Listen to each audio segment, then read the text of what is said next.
We're up to chapter 12 of George's Marvellous Medicine. I have a suggestion before you start. I suggest you push the pause button and you try and draw or write a list of all the ingredients that George's dad has to get when he goes to collect all the ingredients. Remember, he had to go to the vet and get pills and tablets. What does he have to get from Mummy's bedroom and from the laundry? So he has to go to the shops and buy some more. So you might want to pause now and sketch or write all the ingredients.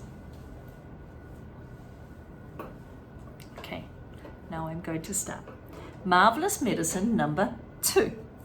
I guess this is their second attempt.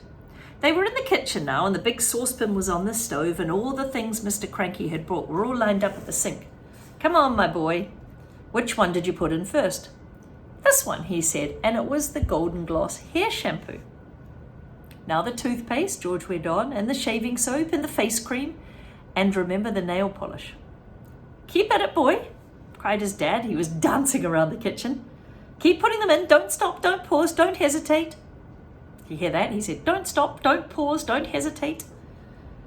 Keep putting them in. It's a pleasure, my dear fellow, to watch my son working. One by one, George poured and squeezed things into the saucepan. You know how some things you can pour in like a liquid, but some things are in a bottle and you have to squeeze them. So they poured them and squeezed them with everything so close at hand, so George could just grab everything. He didn't have to keep going around the house. It was done quite quickly. When it was done, the saucepan didn't somehow seem to be quite full as it was the first time. Now, what did you do next? Said Mr. Cranky. Did you stir it? I boiled it, but not for long. Do you remember what else he did? Tell your neighbour, there was something else he did. He didn't just boil it. He used to stick and did something.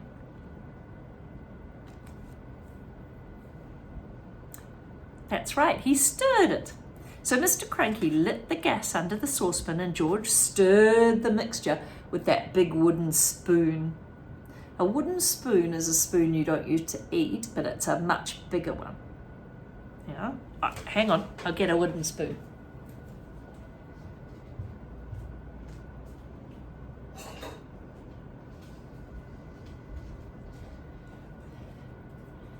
This is a wooden spoon. It's made of wood and it's really big.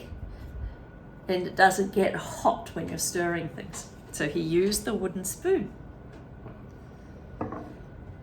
It's not brown enough, George said. Ah, wait a minute. I know what I've forgotten. I think you know too, right? Yeah. What? Tell me quick, because if we've forgotten one tiny thing, it won't work. At least not the same way. Brown paint. That's what I've forgotten. Mr. Killy Cranky shot out of the house into this car like a rocket. He sped down to the village, bought the paint, and rushed back again. He opened the can in the kitchen and handed it to George. George poured the paint into the saucepan. Ah, that's better, said George. That's more like the right colour. It's boiling, George. Is it ready yet? It's ready, said George. At least I think so. Right, shouted Mr. Cranky. Let's test it. Let's give it to a chicken. My heavens alive. Why don't you calm down a bit? Mrs. Cranky said, coming into the kitchen. Calm down, said Mr. Cranky. You expect me to calm down when here we are mixing up the most marvellous medicine ever discovered in the history of the world? Come along, George. Dip a cupful out of the saucepan, get a spoon, and we'll give it to the chicken just to make absolutely certain that we've got the correct mixture. Outside in the yard, there were several chickens that hadn't had any of George's marvellous medicine. Number 1, they were pecking about in the dirt in the silly way that chickens do. George crouched down, holding on to a spoonful of the marvellous medicine. Number 2, come on, chicken, he said. Good chick, chick, chick, chick, chick, chick, chick.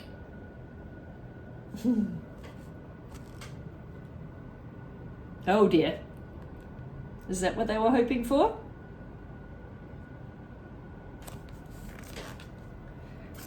A white chicken with black specks on its feathers looked up at George. It walked over. Pick! The effect of medicine number 2 had on this chicken was not the same as the effect produced on medicine number 1. But it was very interesting. Whoosh! Went the chicken, and it shot 6 feet up in the air. That's taller than me, a little bit taller than me, and came down again. Then sparks came flying out of its beak, bright yellow sparks of fire, as though someone was sharpening a knife on its tummy. Then its legs began to grow longer. Its body stayed the same size, and 2 thin legs got longer and longer and longer, and still. But that's a bit pointless, right? Because he's trying to get giant eggs, and its body's the same, but its legs are long. What's happening to it? Cried Mr. Killiecrankie. Something's wrong, said George. The legs went on growing, and the more and more they grew, the higher grew. The legs went on growing, and the more they grew, the higher up into the air went the chicken's body. Ugh. When the legs were about 15 feet long, you have a ruler in the class? Each ruler is called a foot. That's a measurement, a foot. 15 rulers high. When the legs were about 15 feet long, they stopped growing. The chicken looked perfectly absurd with these long legs, but this just ordinary body perched up on top of it. It looked like a chicken on stilts. Oh, my sainted aunt, said Mr. Killiecrankie, we've got it wrong. The chicken's no good to anyone. It's all legs. No one wants chicken legs. I must have left something out, said George. I know you left something out, said Mr. Cranky. Bink boy, what did you leave out? Ah, I've got it, said George. That was quick, said his dad. What was it? Flea powder for dogs. Ah, you mean you put flea powder in the first one? Yeah, I put a whole carton of it in. Well, then that's the answer. Wait a minute.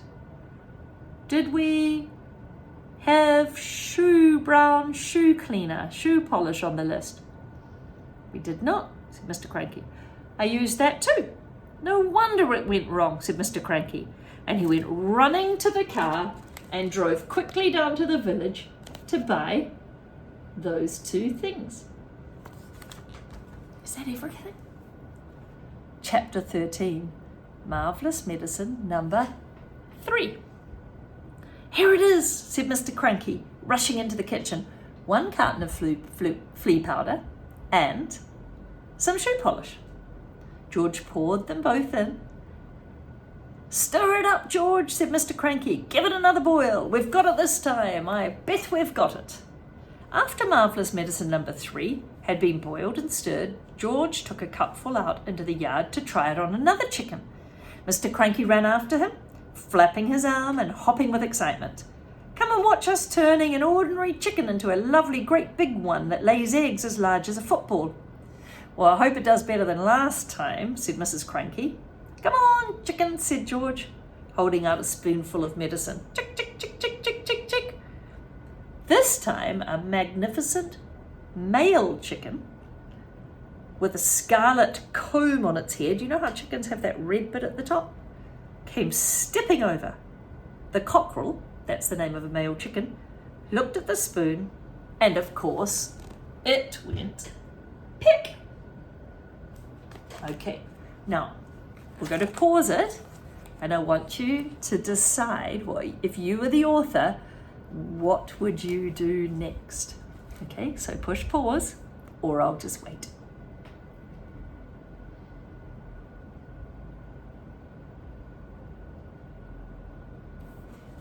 Okay, we've unpaused now. Cock-a-doodle-doo, squawked the cockerel, shooting up in the air and coming down again.